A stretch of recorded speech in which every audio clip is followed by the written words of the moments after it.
오늘의 말씀 마가복음 16장 1절부터 7절까지.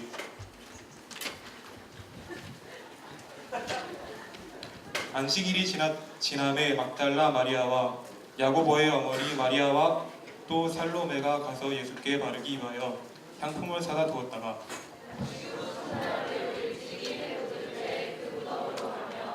서로 말하되 누가 우리를 위하여 무덤문에서 돌을 불려주리요 하더니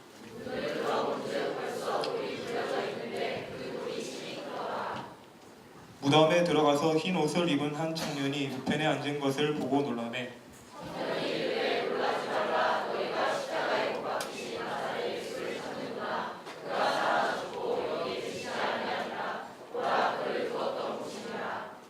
가서 그의 제자들과 베드로에게 이르기를 당신이 전에 너희에게 말씀하신 대로 너희가 거기에서 배우리라 하라 하는지라. 여러분, 오늘 무슨 날이죠? 부활주일. 부활주일. 더 화이트데이입니다. 오늘 부활주일 겸 오늘 또 무슨 날이냐면 운동회가 있는 날이에요.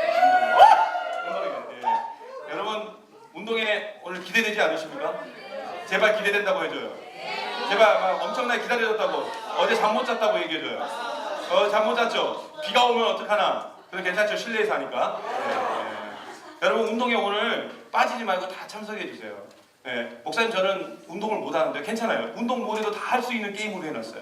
네, 운동 못해. 저도 운동 잼뱅이거든요. 근데 저도 할 수 있어요. 그리고 두 번째, 목사님 저는 몸이 좀 불편한데 괜찮아요. 응원석이 준비되어 있어요. 네, 응원석이 준비되어 있고 간식 담당으로. 네, 간식 담당과 그리고 여러분 몸이 불편하신 분들은 심판들을 도와서 이렇게 물건들 날라주고 이런 거 하시면 돼요. 얼마든지 여러분의 자리가. 그리고 딱 보면은 몸이 불편해도 하실 수 있는 것들이 있어요. 몇 개가. 그런 것들은 또 같이 해주시면 돼요. 그러니까 걱정하지 말고 다 오시면 돼요. 목사님 저는 쑥스러워서 그냥 몸이 쑥스러워서 하신 분들 있죠? 쑥스러우신 분들도 하셔도 괜찮아요. 하다 보면 쑥스러움이 없어질 거예요. 아, 내 안에 이런 다른 면이 있구나. 이걸 발견하게 될 거예요. 그러니까 놀라운 그런 귀한 시간 될 거니까 여러분 한 분도 빠짐없이 다 참석해 주셔야 돼요. 여기서 그대로 예배 끝나고 그대로 광고 끝나면 전원 다 일어나서 다른 데 가지 마시고 다 배들 받는 거예요.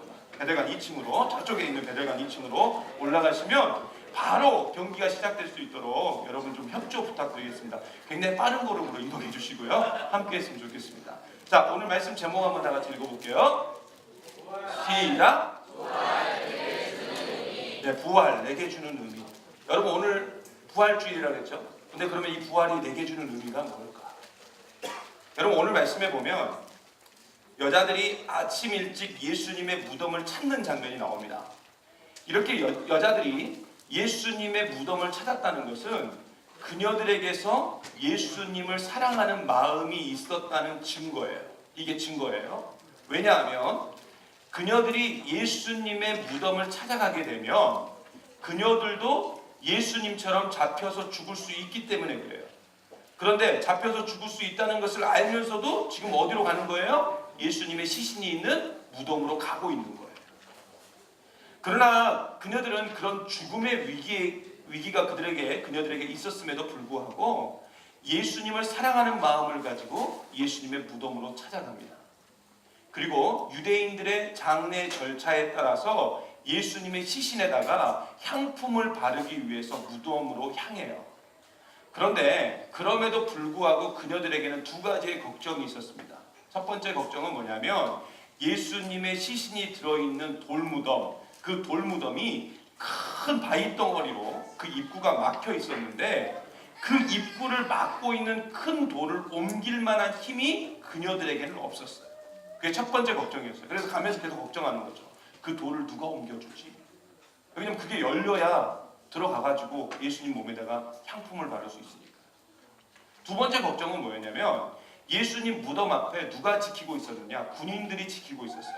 왜 그러냐면 당시 어떤 소문이 있었냐? 예수님의 제자들이 예수님의 시신을 훔쳐다가 예수님이 부활했다라고 말할 수 있기 때문에 군인들이 지켜야 된다 하고 거기에 군인들이 지키고 있었다는 거예요.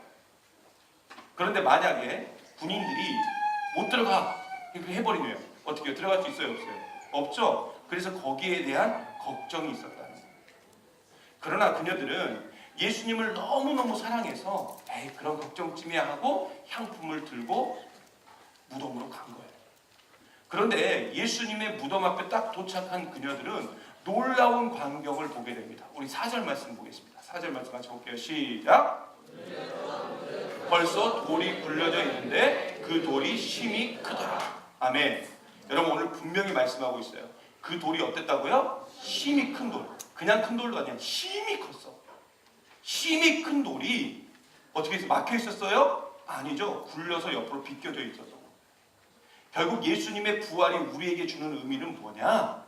우리 가운데 있는 모든 막힌 돌을 굴려버리는 힘이 있다는 거예요. 이게 뭐에 있어요? 예수 그리스도의 부활의 능력이라는 거예요. 여러분, 여러분의 인생에서 여러분을 막고 있는 가장 큰 돌이 뭡니까? 지금 여러분을 막고 있는 가장 큰 돌. 한번 스스로 한번 생각해 보세요. 지금 내 인생에서 나를 막고 있는 큰 돌이 뭘까? 어떤 사람은 그게 취업일 수 있고요. 어떤 사람은 그것이 결혼일 수 있고요. 어떤 사람은 공부일 수 있고요. 아무튼 다양한 여러 가지 것들이 있을 수 있는데 제 생각에는 우리 인생에서 가장 큰 돌이 뭘까? 우리를 막고 있는 가장 큰 돌이 뭘까? 한번 생각해 봤어요. 그건 바로 관계인 것 같아요. 관계. 우리는요, 이 관계를 통해서, 특별히 인간관계를 통해서 그 인간관계의 친밀함을 통해서 우리는 천국을 맛볼 수 있어요. 그렇죠? 천국을 맛볼 수 있어요. 그리고 행복감도 느낄 수 있고. 그런데 그 관계가 무너지면 어떻게 돼요? 지옥을 맛보죠. 그렇죠? 그리고 불행함을 경험하게 돼요. 그렇다면 이렇게 인간관계가 깨지는 원인이 뭘까? 그건 바로 죄 때문에 그렇습니다. 죄 때문에. 우리가 지난주에도 봤던 말씀입니다. 야고보서 1장 15절 말씀 볼게요. 같이 한번 보겠습니다. 시작. 욕심이 잉태한 즉 죄를 낳고 죄가 장성한 즉 사망을 낳습니다. 아멘. 잘 보세요. 죄가 왜 생겨요? 그 원인이 뭐예요? 욕심이죠. 욕심 때문이에요. 욕심이라는 게 뭐예요? 여러분 욕심이 뭐죠? 자기만 생각하는 거죠. 자기 이익만 구하는 거예요. 우리가 자신의 이익에만 매달리면, 그러니까 욕심을 부리면 어떻게 되는 거예요? 마지막 결과가 뭐예요? 사망이에요. 죽음이라고요. 죽음. 근데 그 죽음을 누가 이기셨어요? 누가? 예수 그리스도가 이기셨잖아요. 할렐루야. 예수님의 부활 아닙니까? 그러니까 모든 깨진 것, 모든 막혀있는 것들을 이길 수 있는 힘의 능력은 어디에서 나오느냐? 예수 그리스도의 부활을 통해서 나오는 거예요.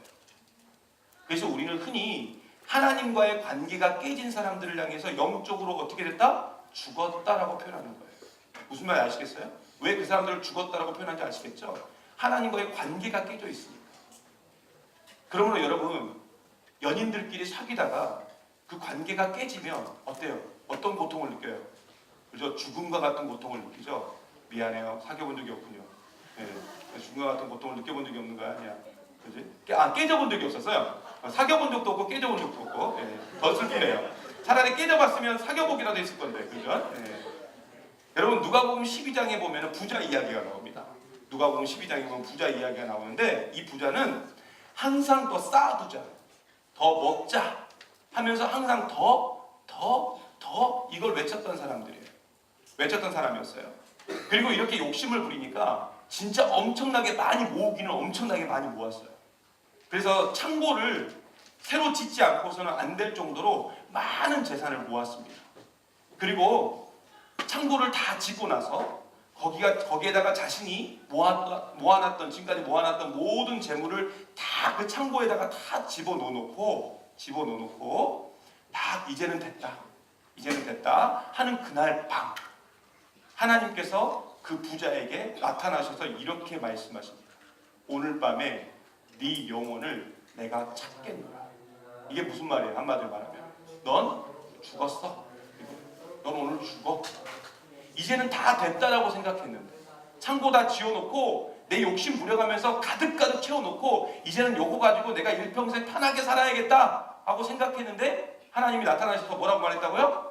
너 오늘 죽어. 이랬다. 사실 이 부자는 참 부지런한 사람이었어요. 그렇지 않아요? 부지런하지 않고 어떻게 돈을 벌어요? 그렇지 않습니까? 그리고 굉장히 노력한 사람이었어요.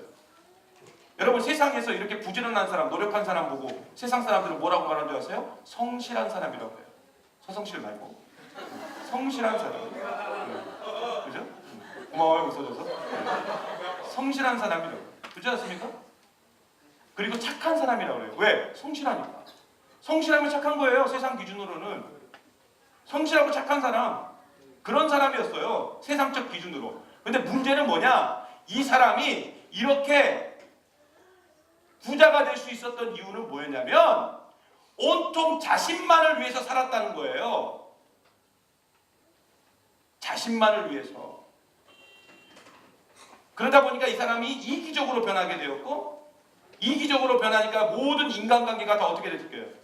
다 무너졌겠죠. 다 깨졌겠죠. 그런데 세상은 그런 사람들을 향해서 어떤 사람이라고 그런다고요? 성실한 사람, 착한 사람이라고 그런다고요. 여러분, 하나님이 우리에게 뭔가를 주셨다면 그것은 우리 보고 쌓아두라고, 창고 더 지어서 거기다가 넣어놓으라고 주신 게 아니라, 나 자신만을 위해서 모으라고 주신 것이 아니라 나누라고 주신 거예요. 여러분, 지난 한 주 동안 뭐 하셨어요? 하루에 한 끼씩 금식하셨죠? 밥을 굶어갔어요. 아까 우리 리더는 우리 세훈이가 그랬잖아. 내가 이렇게 비싼 밥을 먹는지 모르겠다. 엄청나게 헌금했나 봐. 여러분이 하루에 한 끼씩 금식해서 그 모은 걸 가지고 오늘 하나님 앞에 드리면서 이게 그대로 캄보디아로 갑니다. 캄보디아 떡볶교회, 떡볶 진리의 길 교회를 지어줘요. 거기에 쓰일 거예요. 근데 단순하게 우리는 그렇게 생각할 거예요. 교회를 하나 짓는구나. 여러분, 그 의미를 넘어서서 그 교회가 그 마을 안에 랜드마크가 될 거예요. 지금 그렇게 계획하고 있어요. 그 안에다가 도서관도 짓고, 그 안에다가 여러 가지 아이들을 가르칠 수 있는 평일날 방과후 학교를 할 수 있는 시설들도 만들 거예요. 그 캄보디아 아이들 여러분 가보시면 아시겠지만 떡포 사는 아이들은 맨발로 돌아다니는 아이들이에요. 또 그런 아이들을 위해서 수영장도 지어서 또 그 안에서 수영도 할 수 있도록 시설도 만들어주는 그 모든 것들을 위해서 누가? 여러분이 헌금한 걸 가지고 하는 거예요. 어떻게 헌금했어요? 내 것을 나눠가면서, 내가 안 먹어가면서. 그러니 여러분이 이기적인 사람이 아니죠. 근데 세상 사람들은 우리를 향해서 이기적이라고 얘기한다니까요. 너희는 너희밖에 몰라 이렇게 얘기한다니까요. 여러분, 어떤 어부가요, 고기를 잡고 나서 바다를 보면서 쉬고 있었습니다. 그때 지나가는 여행자가 그 어부에게 이렇게 물었어요. 고기도 안 잡아요? 그러자 어부가 이렇게 말했답니다. 저는 오늘 잡을 고기 다 잡았습니다. 그러니까 여행객이 다시 한번 물어보는 거예요. 왜 더 안 잡습니까? 아직 해가 이렇게 중천에 떠 있는데. 그러자 어부가 이렇게 말했대요. 더 잡으면 뭐하게요? 이런 어부의 모습과 이런 대답에 이 여행객이 너무 기가 막힌 거예요. 그래서 이렇게 말했습니다. 아니, 더 많이 잡으면, 물고기를 더 많이 잡으면 돈도 더 벌고, 그 번 돈 가지고 모터 달린 배도 살고, 모터 달린 배를 사면 더 멀리까지 가가지고 더 많은 물고기를 잡을 수 있으니까 어떻게 돼요? 돈을 더 벌게 되고, 그러면 해운회사도 차릴 수 있고, 결국은 다른 일 없이 바다를 바라보면서 쉴 수 있잖아요. 이렇게 얘기했답니다. 그러자 어부가 이렇게 대답했대요. 난 이미 그러고 있잖아요. 어부는 뭐 하고 있었어요? 처음부터 쉬고 있었어요. 바다를 바라보면서. 여러분, 우리는 내가 뭔가를 더 가지면 할 줄 안다고요. 그러나 가장 큰 행복은요, 지금 있는 것 가지고 누리면서 사는 게 가장 큰 행복이에요. 그러므로 지금 나에게 주어진 것에 내가 만족하고 깊은 사랑을 느낄 수 있는 그런 사람이라면 그 사랑이 능력이 되어서 어떤 일도 해낼 수 있는 거예요. 그래서 지금 내게 주어진, 그러니까 우리에게 지금 내게 주어진 그 모든 것들을 우리가 외면하고 누리지 못하면 우리는 어떤 인간이 되느냐? 더를 외치는 그런 이기적인 사람, 그런 마귀의 속삭임에 넘어가는 사람이 된다고요. 그러면 욕심이 생기게 되고 그 욕심이 결국 우리를 어떻게 해요? 죽이게 만든다고. 그런데 이미 우리 안에 그게 들어있죠, 지금. 그런데 그 모든 욕심을 부서뜨리신 그 능력이 있어요. 그게 뭐예요? 부활이라는 거예요. 여러분, 어제 담임 목사님 중보기도 학교 시간에도 얘기했던 그 인물이죠. 오스카 와일드. 유명한 소설가죠. 근데 오스카 와일드가 쓴 단편 소설 중에 이런 소설이 있어요. 자기만 아는 거인. 유명한 소설이죠. 어떤 멋진 이 정원을 가진 거인이 등장을 합니다. 그 이야기에. 그래서 그 동네 아이들은 거인의 정원에 와서 놀게 됩니다. 그러나 거인은 자신의 정원에서 아이들이 뛰어놀지 못하게 다 쫓아내버려요. 그런데 그 이후로 이상한 일이 벌어지는데 정원에서 아이들이 사라지고 아이들의 웃음소리가 사라지자 거인의 정원에는 봄이 찾아오지 않더라는 거예요. 거인의 정원 밖에는 이미 겨울이 지나서 봄이 와서 모든 곳에는 새가 와서 지저귀고 꽃이 피는데 거인의 정원은 여전히 얼음이 있고 강풍이 불더라는 거예요. 여러분, 결국 이 이야기가 우리에게 주는 교훈은 뭘까요? 바로 담을 쌓고 내가 가진 모든 것을 내 소유라고 한정을 짓기 시작하면 우리가 가지고 있는 생명력을 잃게 된다는 거예요. 그러므로 하나님께서 우리에게 다른 사람들보다 무언가를 더 많이 주셨다면, 내가 다른 사람들보다 뭔가를 내가 더 가지고 있다면 이건 무슨 뜻이냐? 더 나누라고, 그리고 교류하면서 친밀한 관계를 누리라고 우리에게 주신 거예요. 그러므로 이렇게 막혀있는 관계의 벽을 깨버리는 것이 그게 뭐냐? 그게 부활이고 그게 부활의 능력인 줄 믿습니다. 그런데 우리는 사실 우리의 죄로 인해서 하나님과 우리 사이에 벽이 생기고 막혀버렸어요. 그래서 우리는 구원받을 수 없는, 그러니까 영원히 죽을 수밖에 없고 지옥에 떨어져서 영원히 심판받을 수밖에 없는 존재가 누구였냐면 우리였다고요. 하나님과의 원수가 누구였냐? 바로 우리였다고요. 그런데 그런 원수된 우리가 예수님을 믿음으로 하나님과 우리 사이에 있는 그 죄의 벽이 무너진 것 아닙니까? 결국 하나님과 우리 사이에 있는 죄의 벽을 깨는 유일한 길은 예수님밖에 없다는 거예요. 여러분 믿으십니까? 그 예수 그리스도의 능력 때문에 우리가 이 자리에 있는 거예요. 여러분, 맥스 루케이도의 예수님처럼이라는 유명한 책이 있어요. 표지가 주황색으로 이렇게 돼 있고 예수님이 이렇게 그림자처럼 서 있는 유명한 책이 있습니다. 여러분, 이 책에 나온 그 예화 가운데 목장을 하는 친구에 관한 예화가 나와요. 이 맥스 루케이도 목사님이 어렸을 때 밤이 늦어가지고 친구 집에 잠을 자게 되었답니다. 친구 아버지는 자신이 처음 보는 아저씨였는데 친구와 함께 가니까 자신을 아들처럼 대접해 주더라는 거예요. 그러니까 이 아저씨가 처음 보는 자신에게 밤늦은 시간에 문을 열어주고 음식도 챙겨주고 잠자리도 제공해 준 건 맥스 루케이도 목사님 때문이었어요? 아니죠. 누구 때문에? 그 친구 때문에. 그죠? 그 아들 때문에. 그 아들 때문에 그렇게 대접을 받았다는 거예요. 결국 우리도 마찬가지예요. 여러분, 우리가 하나님께 나아갈 때 우리가 예수님과 함께 가니까, 예수님과 함께 나아가니까 하나님과 우리 사이에 있는 막혀있는 모든 장애물이 열리고 우리가 하나님의 아들이나 하나님의 딸로서의 대접을 받게 된 거예요. 그래서 단순히 대접만 받아요? 아니죠. 로마서 8장 15절과 16절 한번 보겠습니다. 우리 큰 목소리를 보세요. 여러분 선포하면서 보셔야 돼요. 자, 같이 봅니다. 시작! 종의 영을 받지 아니하고 양자의 영을 받았으므로 우리가 아빠 아버지라고 부르짖느니라. 성령이 친히 우리의 영과 더불어 우리가 하나님의 자녀인 것을 증언하시나니. 할렐루야. 우리가 누구라고요? 하나님의 자녀예요.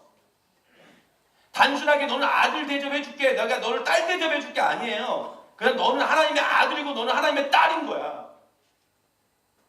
그리고 우리 하나님을 어떻게 부를 수 있어요? 아빠라고 부를 수 있다고요.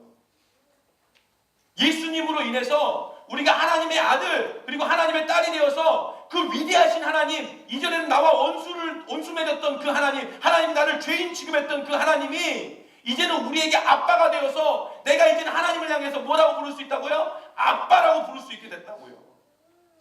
그러니까 원수가 하루아침에 예수님으로 인해서 자녀가 된 거예요. 이것이 예수님의 부활이 가지고 있는 능력인 거예요.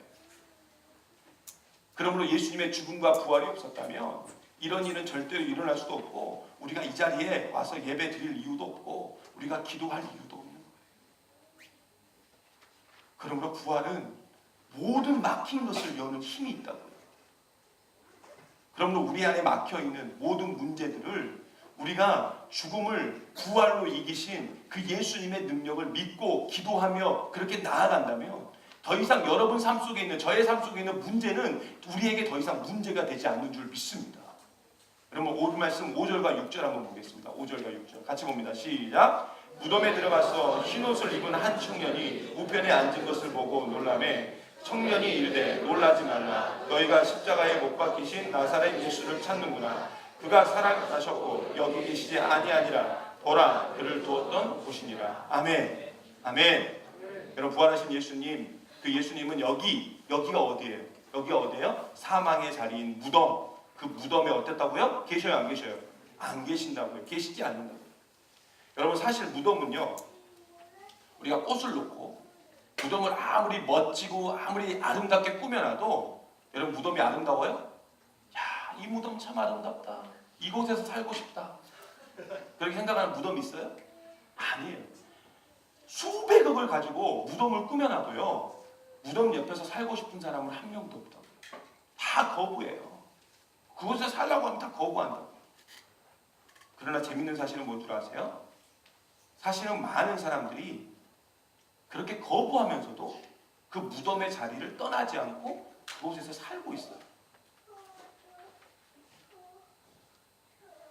걱정, 근심, 헛됨, 실패함, 그 무덤과 같은 것에 사로잡혀서 이런 것이 싫으면서, 여러분 걱정을 좋아하는 사람 있어요? 아, 난 걱정이 너무 좋아.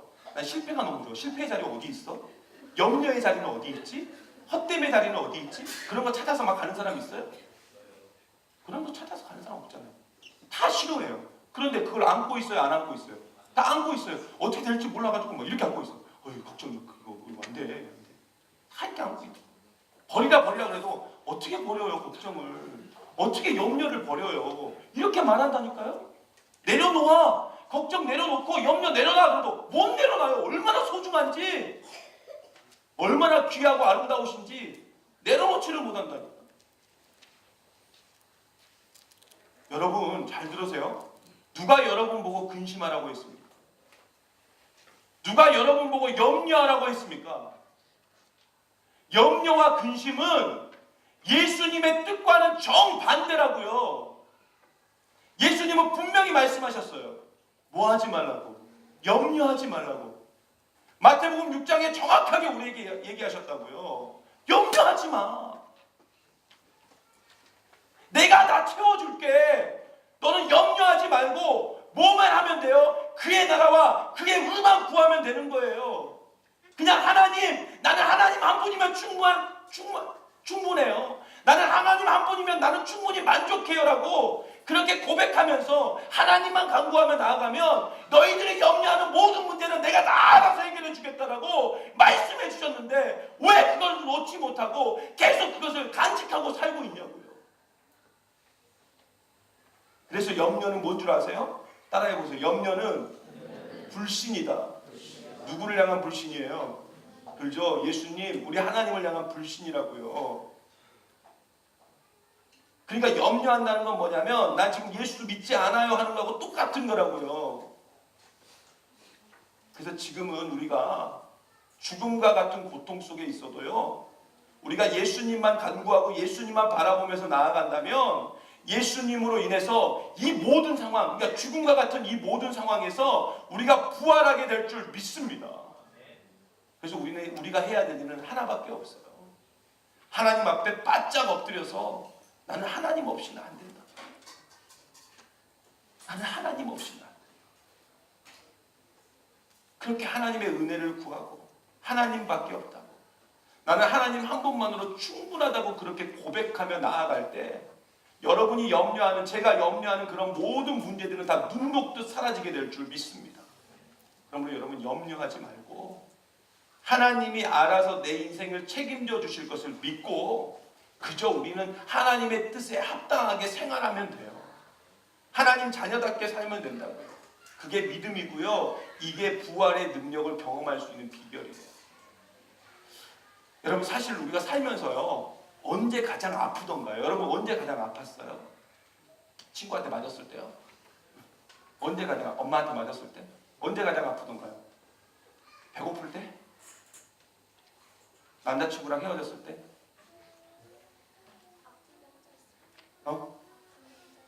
아픈데 혼자 있을 때? 정말 아픈데 아무도 없어. 전화할 사람도 없어.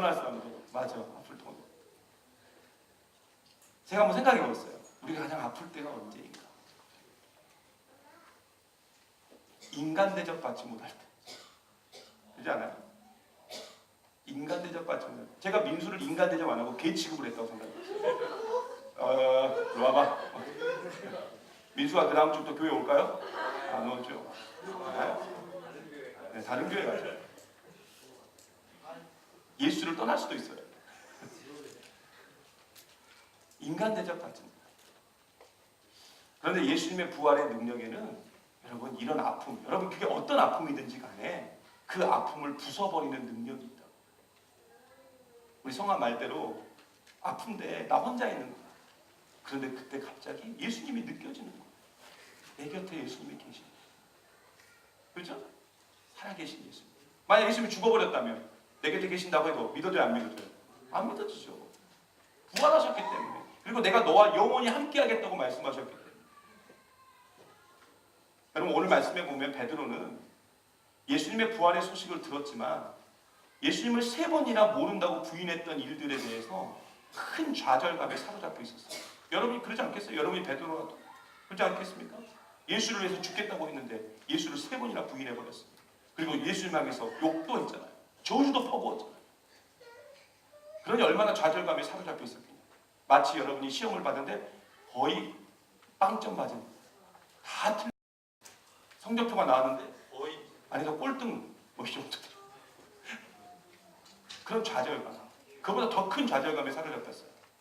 그래서 요한복음에 보면 그는 다시 어디로 돌아가느냐, 자신의 원래의 삶으로 돌아갑니다. 그게 무슨 삶이에요? 어부. 원래 베드로는 고기 잡던 사람 아닙니까? 어부로 다시 돌아가요. 왜요? 나는 어차피 예수님의 제자의 자격도 없고, 나는 복음 전할 자격도 없고, 나는 제대로 살 자격도 없어. 나는 원래 내가 살았던 대로 내 방식대로 갈 거야 하고 물고기를 잡으러 어부의 삶으로 돌아갑니다. 그래서 그날 밤에 물고기를 잡아야 되니까 계속 그물을 던지는 거예요. 근데 물고기가 잡혀요, 안 잡혀요? 안 잡힌 거예요. 이상하는 거예요. 그날따라 이상하게 안 잡히는 거예요. 내가 열심히 노력했는데 부지런히 던졌는데 물고기가 한 마리도 안 잡히는 거예요. 근데 점점 해는 떠 안 떠? 해가 떠요. 이스라엘은 그 유대 갈릴리 지방의 그 갈릴리 바다에서 이게 물고기를 잡을 때 당시 그물이 뭐였냐면 세마포였습니다. 그 세마포의 특징이 뭐냐면 그 세마포 줄의 특징이 뭐냐면 반짝거려요. 굉장히 반짝거려요. 그러다 보니까 낮에는 물고기를 잡을 수가 없는 거예요. 왜? 물고기 오다가 반짝반짝하면 그물이 있구나 하고 돌아가 버린대요. 그러니까 날이 새면 물고기 잡는 게 끝나는 거예요. 근데 이미 날이 새고 있어. 그러니까 거의 끝난 거예요. 그래서 이제 허무하게 어떻게 해요? 그물 다 걷어서 야 이것도 안 되네. 그러면 얼마나 큰 좌절감에 사로잡혔겠냐고. 예수님 배신했지, 물고기도 안 잡혀. 완전히 이제는 나는 이제 아무것도 아닌 인생이 돼버린 거예요. 그래서 그물을 걷어가지고 가려고 하는데 저기 해변에서 누가 있는 거예요. 많이 본 사람이에요. 누구였어요? 예수님. 예수님 뭐라고 해요? 그물을 오른편으로 던져라 이렇게. 오른편. 예수님 나보고 오른편으로 던지래. 그래서 던졌어요. 이미 나는 샜어. 그런데 어떤 일이 벌어져요? 물고기가 몇 마리가 올라와요? 153마리가 올라와요. 여러분 모나미 153 볼펜에 그 153. 그 물고기가 와요. 그때 예수님께서 해변가로 온 물고기를 잡아서 해변가로 온 베드로에게 이렇게 말합니다. 네가 이 모든 사람들보다 나를 더 사랑하노. 예수님은 베드로에게 야 너 그때 왜 부인했어? 왜 모른 척했어? 내 얼굴 보고 막 저주하더라? 이렇게 하셨어요? 아니, 뭐라고 하셨다고요? 네가 이 모든 사람들보다 나를 더 사랑하느냐? 이렇게 물어보셨다.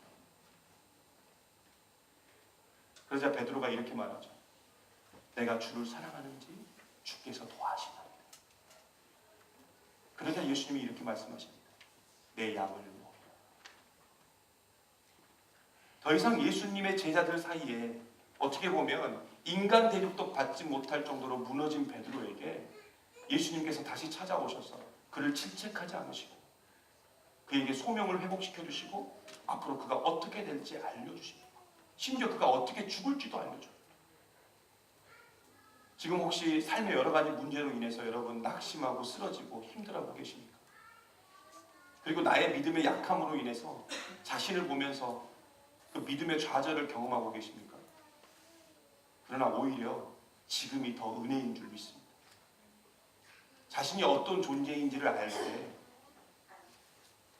결국 하나님밖에 없다는 것을 고백할 수밖에 없습니다. 우리는 승리할 수 있다는 것. 그러므로 우리가요, 베드로와 같이 낙심해 있을 때, 그리고 모든 것을 다 포기하고 좌절해 있을 때, 그렇게 노력했는데 물고기 한 마리 잡지 못할 때 부활의 예수님이 우리에게 찾아와 주신다는 거예요. 그리고 예수님이 베드로에게 물었던 것처럼 이렇게 물으신다는 거예요. 네가 나를 사랑하느냐? 그러면 그때 우리는 이렇게 대답하면 돼요. 네, 제가 주님을 너무 사랑해요. 너무나 주님을 사랑합니다. 저는 주님밖에 없고요, 주님이 너무 필요합니다. 여러분, 이렇게 우리가 고백할 때 주님이 여러분들에게 이렇게 말씀하신 거예요. 내 양을 먹이라. 베드로에게 사명을 주셨듯이 우리에게도 사명을 주시고 지금 쓰러진 그곳에서 다시 일어나 뛰어가는 힘을 우리에게 허락해 주실 줄 믿습니다.